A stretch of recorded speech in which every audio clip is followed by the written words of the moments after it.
Guys, in today's video I'm going to show you how to turn off keyboard clicking sound on iPhone. It's pretty easy to do, so let's get started.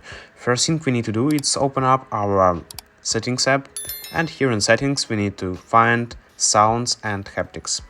After that, here we need to find keyboard feedback here at the bottom, and after that here we need to simply switch this sound, make the switcher gray. Simply click on it, and after that our keyboard sound will be successfully turned off. So guys, basically that's it.